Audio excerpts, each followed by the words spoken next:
हाँ, आखिर आज ते मोर पकड़ में आगे मोर चंपा कली। ए दई ते ऊंचो आगेगा। आज नहीं छोड़ो मैं तोला दम दमा दम, दिल में है तूफान भरा दम दमा दम। मोर चंपा कली चंपा ये दई ते पानी में खुसार गेस। घुस घुस दुरियारा ज्यादा तीर में जाना। आज मोला जन रोक मोर चंपा कली, अति चक्कर लगाए हो मैं तोर गली। जाना थो 10 घाव मोर घर के चक्कर लगास्तेला। तोला कैसे मालूम है मोर चंपा कली? मैं है ना अपन घर के खिड़की ले तोला लुका लुका के देखा।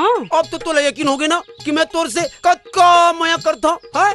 जाना था मोर रेमटा ते मोला अब बड़ माया करथस कई की। तो देरी काबर करथस? आजा आजा मोला अपन छाती से लगा ले। नहीं ते पहले वो मोटल्ली ला तलाक दे। हाँ मैं दे दूँ मोटल्ली ला तलाक। अब तो गले लग जा। ओ देख तोर घर वाली आत है देख। अरे ते यहाँ क्या करे बर आए हो मेरे ताड़का? मैं तो तोर चड्डी बनियाइन ला धोए बर आए हूँ। अब से तोला धोए की जरूरत नहीं है। अब से चंपा कली धोई और चड्डी बनियाइन। ये ले धर। छी छी मैं का बात हूँ तोर चड्डी बनियाइन ला। रोगी तोर मजाला मैं अभी बताऊँ। आना बता ना। आत हूँ। अरे अरे अरे अरे कहाँ जात हस वो?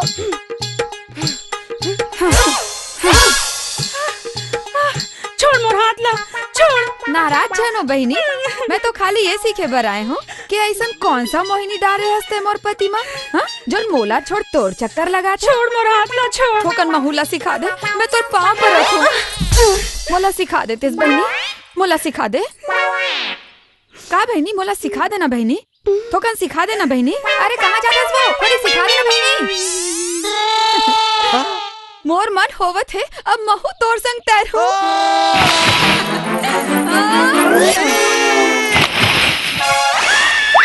हाय कैसे बेंद्रा हसन पेड़ में लटक गयो जी। बहुत बढ़िया, मोला यहाँ बेंद्रा हसन अटका दिए।